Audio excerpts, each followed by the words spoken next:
Hi, this is Tony Ruggiero, the Dew Sweeper. You're listening to the Tour Coach Podcast, giving you insights into golf instruction at the highest level, from on the PGA Tour to our learning center at Frederica Golf Club.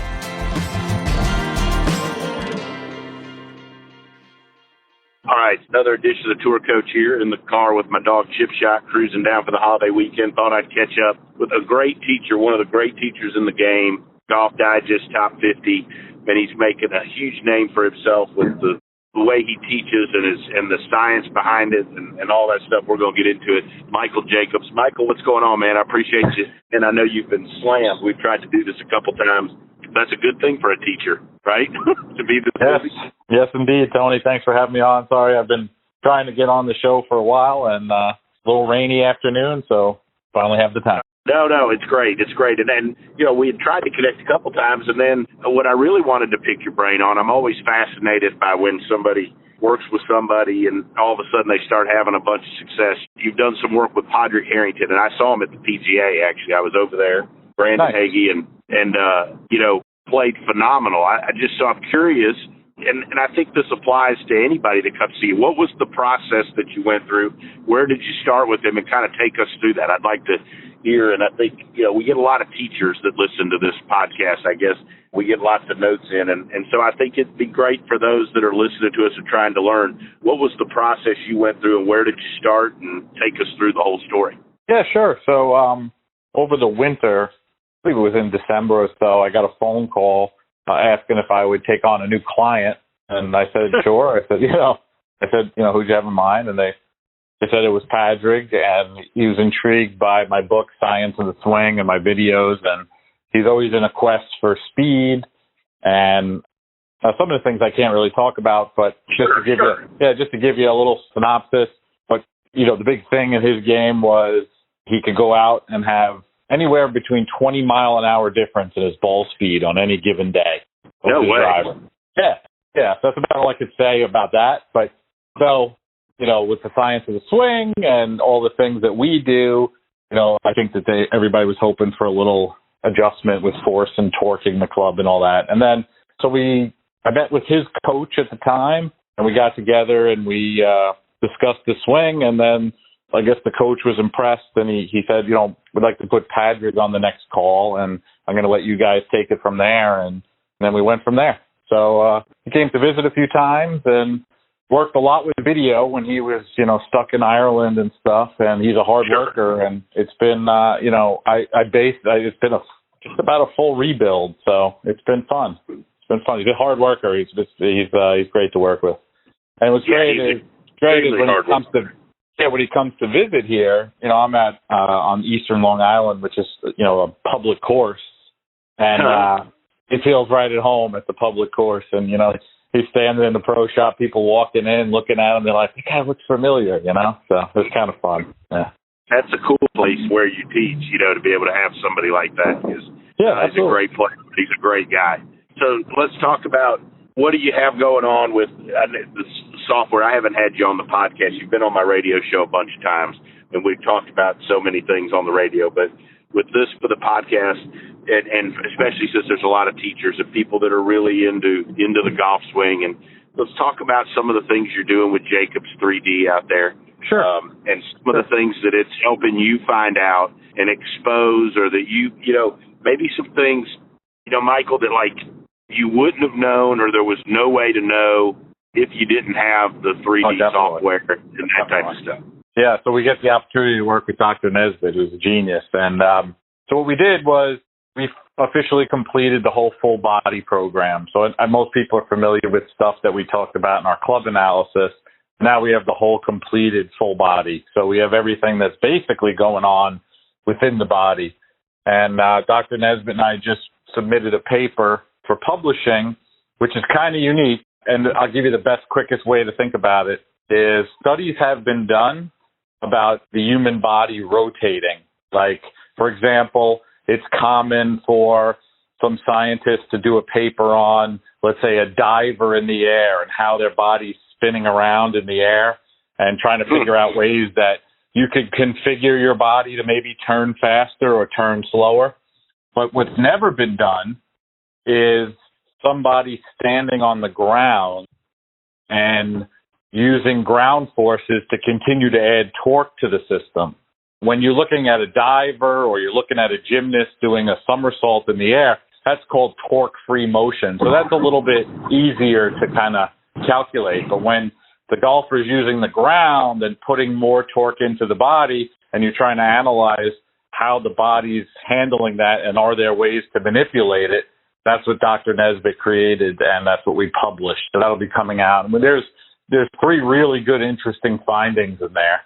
So that's like the newest of the stuff. And I used it a lot when I worked with Patrick. I would say that's the thing we worked on the most. And aside from that, the things that I didn't know, oh man, it's so much. I will say this though, I think that when I look back on my teaching career, I spent a lot of time on like individual parts and like trying to get somebody to, let's say, move their hips a certain way, or, you know, how much they were going to turn a certain part or take their arm this way. And what I found is as we move on, it's more of a whole thing. Like if you're going to focus in, let's say, on the hips, it's more about what it's going to do to the rest of the system than just trying to have a tour average in hip turn or something like that. So what I've definitely found is it's more of a global thing with utilizing the whole entire body instead of breaking it down per body part. So that's pretty interesting to me. So instead of like, you know, where people, you know, measure like, and they'll say he's got X number of degrees of hip turn and X number of degrees of shoulder turn or whatever, you look more at the whole body and where everything Correct. is and how all of that interrelates and affects each other. Correct. And there is nothing more determinate on what a person can do, let's say, and how much they turn their hips based on where the arms and club are and how fast they're moving.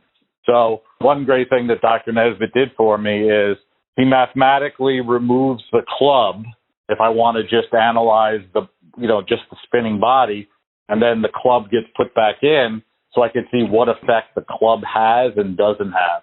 And it has a huge effect. So if you're out there at home making practice swings without a golf club, I would recommend making swings with the club. Okay. The club changes what you can do. Club changes a lot of, for example, how fast the club is moving at the end of the backswing and how far away that club is from the center mass of your entire body has huge effects on how you can start your downswing. Interesting. So, how do you, got lots of questions here. I'm driving, so I'm thinking of all the things I can ask you and pick your brain about. So, like when if you're a teacher that's up and coming, you're 33 years old and you just get or whatever, and you got you're getting going, and you don't have like the money for like years and all that stuff. How would you advise a teacher like that? What technology would you have them get started with? And how can teachers use some of the stuff that you found and that you do, maybe without that technology, and help regular golfers that are in front of them? Yeah, I mean, you don't need the technology to be able to help golfers. I mean, you could learn so much just from the stuff. So it just takes time. A young up-and-coming teacher or even a golf swing enthusiast. There's so many people who are just want to learn as much about it. It just takes a lot of time, and you got to be patient, and you got to go step by step. I think everybody's in a hurry, and everybody's trying to make their mark, and it just takes a lot of time. Like, for example, it took Dr. Nesbitt and I 9 years to complete the club program to the way that you see it now, where it's fully understandable and people know what's going on. And I expect the body program to take me 5 years to get to a certain point. So my recommendation would be, number one, to be patient, to go slowly, and to master a thing at a time. Like sit down and say, okay, this winter I'm going to sit down and I'm going to learn more about how the club rotates, and just go piece by piece and be super patient. And it's okay to, take your time, because you need to take your time. I think that's great advice, because I was talking to somebody messaged me, a young teacher, and asked for advice. And I said, I think that one of the, I don't know, problem's not the right word, but everybody's in a rush to be famous, for lack of a better word, and that I don't think that, and people teach for 2 or 3 years and they put a bunch of stuff on social media, and they have a guy they have a guy make it through first stage of Q school, and they think they've solved the golf swing. Yeah, you know, absolutely. And people lose sight of people, I think, like you. I've known about you for a long time, a lot of it through our good friend Matt Rudy, but like you've been working on this stuff for a long damn time. Long time. Right? I'm 42. You know? I'm 42 years old, and I've been teaching golf half my life, 21 years. So it takes a long time. Right, and I've been teaching roughly over 20 years. So, like, you know, I always come back to these sayings that my old mentor would say. I didn't realize he was as smart as he was when I worked for him, but you know, he always would say you can't get 10 years of experience in one day, less than 10 years. That's right. And so when you started on this, what prompted you to go on this journey, this scientific journey where you really wanted to figure all out? Because I think that makes you different than other teachers. I mean, sure. I don't know that I can tell you the exact moment. So I was a really good athlete when I was a kid, and I was a great golfer, and I wanted to get better. Like I wanted to, you know, like you did, I'm sure you were out there practicing your 3-foot putt to win the U.S. Open, right, as a kid. Yeah. And I went to a famous golf teacher, and I got worse. And I got really worse. And the more I tried and more golf teachers I tried, I got worse and worse. And I just said, how could this be? I'm going to, you know, time for me to figure this whole thing out myself. And here we are, 20 years later. And so when you started on the journey to figure it out, did you initially go to science and to people like Dr. Nesbitt? It was a golfing machine. Yeah, I went to Ben Doyle with a golfing machine. You know, I learned a lot of my instruction, I think, is based in the roots of the golf machine, okay? Right. You know, I know Brian Manzella, who does a lot with you. I mean, obviously he was very involved in it as well, and he's put some stuff up recently, you know, that where it's stuff that we used to talk about in the golf machine. How much of the stuff, like when you went from golf machine to science, like, was there a lot of stuff that was spot on? Was there a lot of stuff that was way off? How do I say it? Well, I don't think the golfing machine was a science book as much as we thought it was. Right. You know, I mean, for example, the equations of motion are never discussed, right? I mean, rigid body dynamics and the equations of motion, things like the center of mass of the club, it was never in that book, you know. So I think it was just, you know, at the time it was great. And, you know, Ben Doyle was a great teacher. If it wasn't for Ben Doyle, I don't think it would have continued on as long as it did. But then, you know, we treated it as gospel back in the day.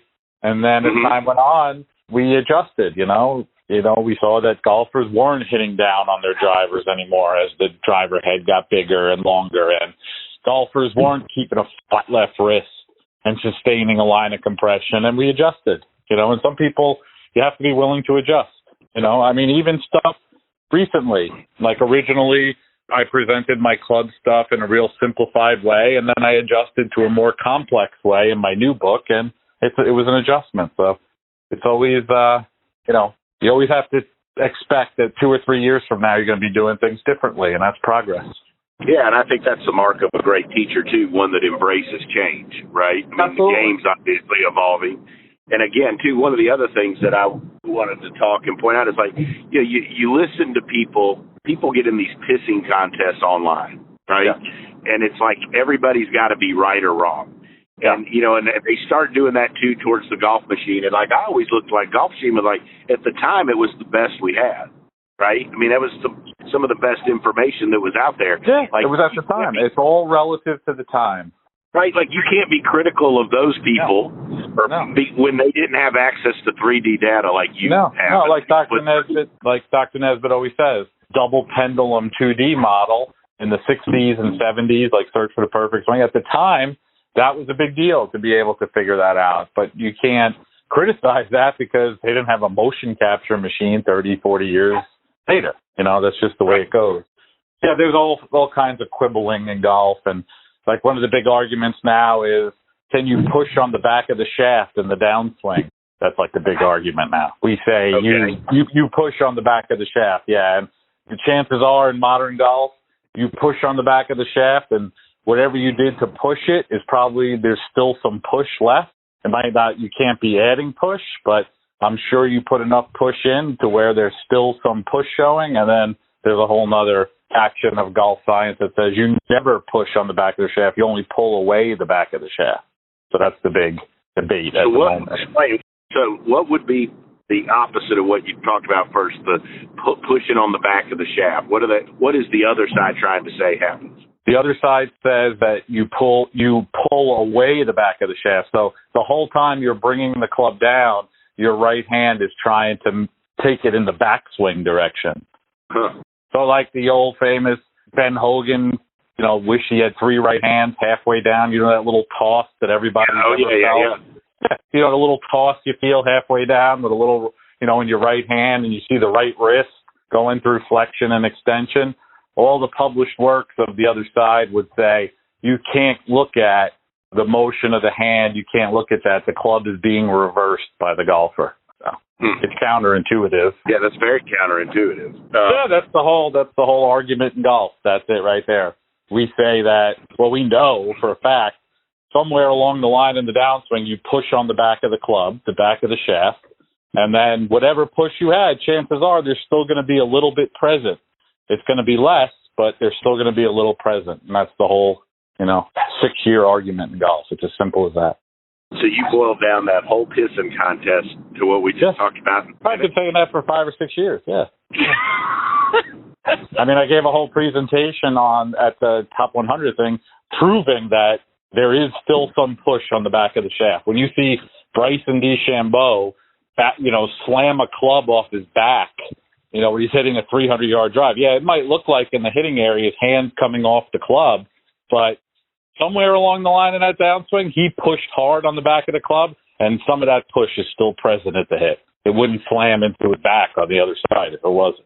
I agree with that. By the way, I don't know if I talked to you since then, but you did a great job on that presentation. I was impressed with the fact that obviously the stuff that you do is very scientific and can be complex and complicated.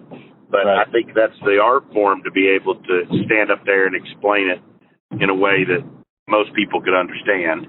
And also the fact that you were willing to stand up there, because the thing I always hate about those rooms is half the people in there are trying to learn and listen to you, and the other half aren't listening at all. They're trying to prove you wrong, and they never take time to listen to the damn thing. Tone, I love you dearly. It's more than half trying to prove me wrong. I was being nice. I was using round numbers. So, yeah, I was told at that speech to go all out and give the whole, to go all out, make it as complex as needed. It'll be a good shake-up for the industry. So I did. Well, and I think that, you and I could sit and have a beer and talk about the culture of golf instruction for a long time. But, to me, that's one of the problems or one of the issues in our industry is, everybody's trying to tear everybody down instead of, it's okay if people have different ideas and don't agree. Everybody's competing, I guess. I don't know. There's a lot of what I've learned in the scientific world, especially with publishing papers and all that. The biggest the currency of the academic world is ego. That's the currency. It's the currency of the golf world too. It seems to be. Yeah. There's a lot of ego in it. I think it's in every industry. Yeah, agree. And I think that with and I told Brian this in the airport in New Orleans one time, I never put out, I put stuff on Instagram and social media, but I very seldom ever, especially with a tour player, put the stuff I'm working on, right? You can't. Because the last thing I want is some jerk off that's never taught anybody in his life jumping on there and saying a bunch of stuff that he doesn't know anything about, right? You never know what's going on between a player and a coach. For example, a different player I taught, another pretty famous player, he only wanted me to work on him from the hand, I forget what did he say? He said from the elbows down to the club head. That was it. He didn't want me to ever say anything about anything of his upper arms, his body, his feet, his head, anything. He only asked me to make adjustments to lower arms, hands, and club. So you never know.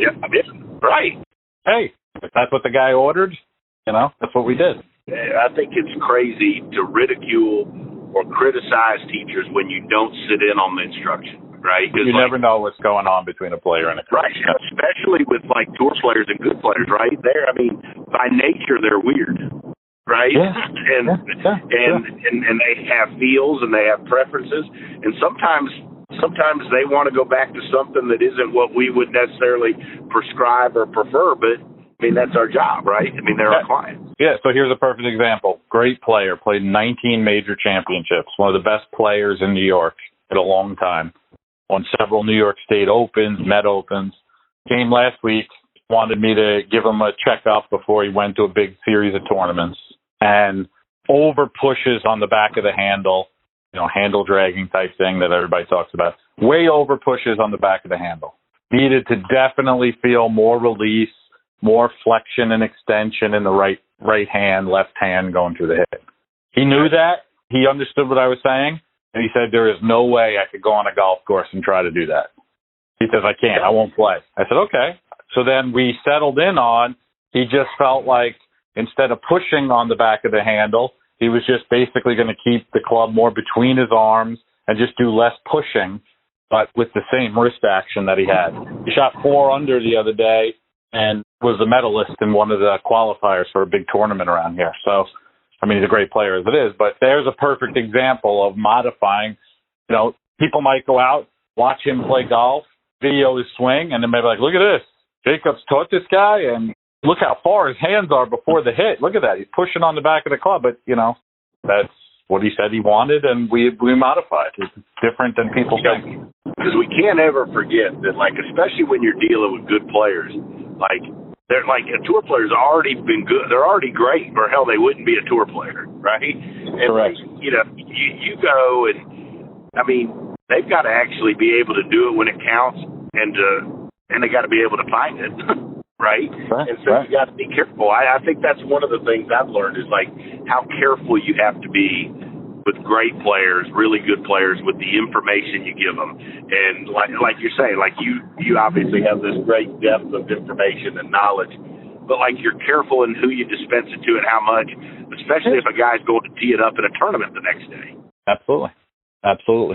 So where are you going with science now? So you've done the club, you're working on the body. The club is completely done. Yeah, club is completely done, fully published, and now is the full body program. So it's up and running. I'm analyzing swings. I'll be analyzing for another year or so, and then it'll be a book called The Anatomy of the Golf Swing.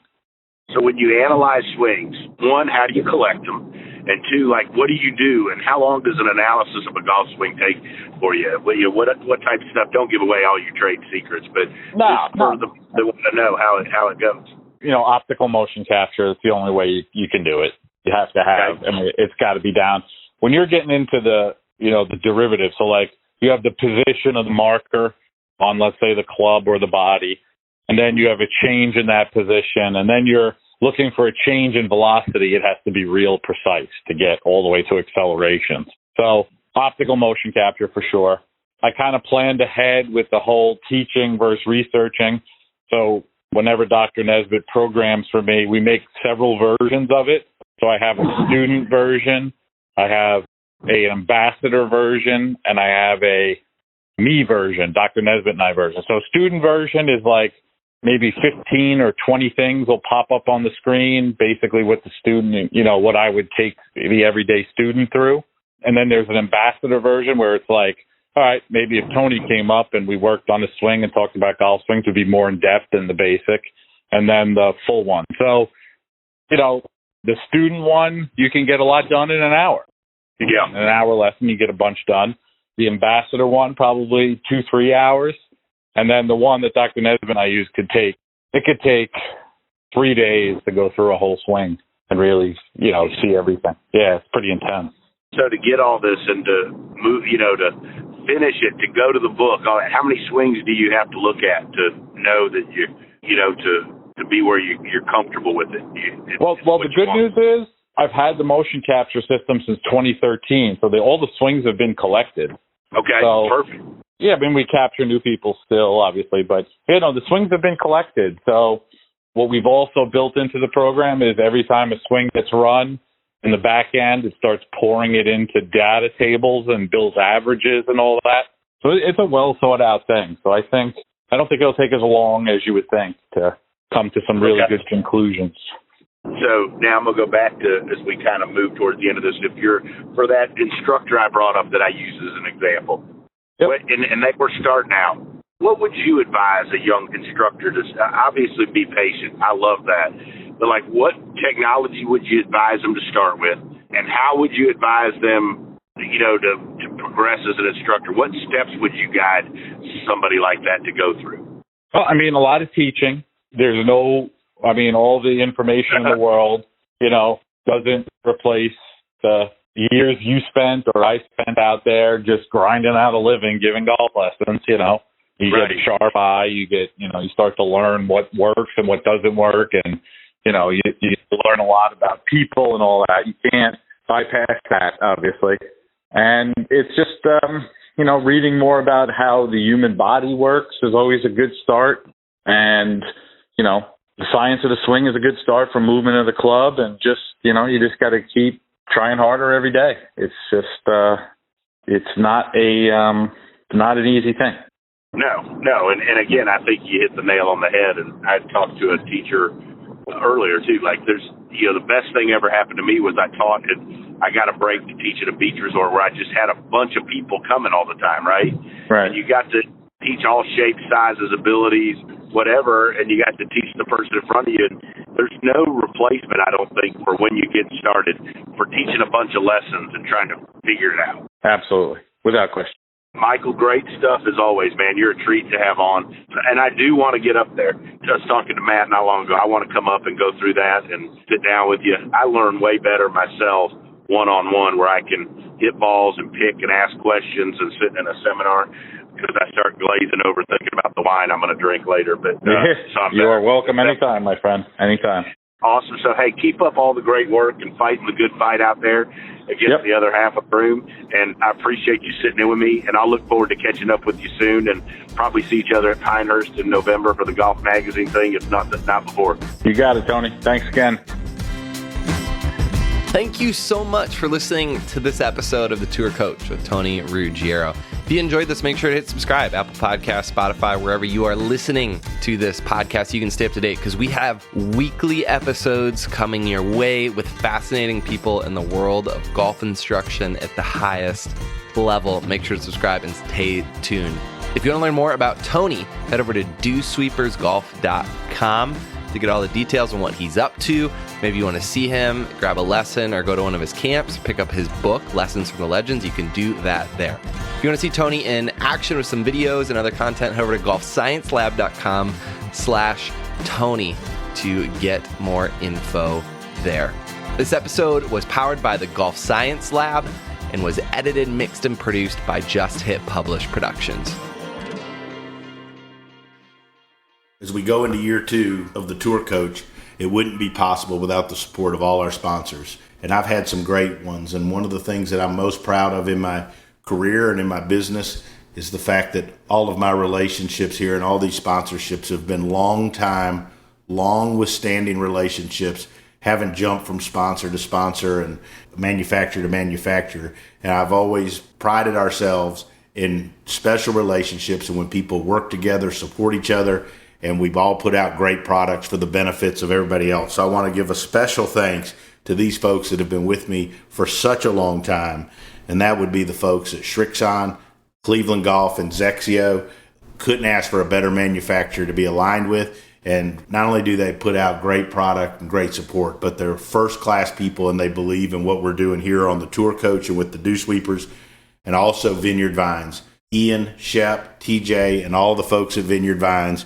Hard to keep me looking good, but they do a fantastic job, and they're like family. They support everything on the Dew Sweepers, and we're so proud to be affiliated with and support the folks at Vineyard Vines. So if you're out there, you're listening to the Tour Coach, please support our sponsors, Srixon, Cleveland Golf, Zexio, as well as Vineyard Vines, and keep listening and keep enjoying hanging out with us here on the Tour Coach.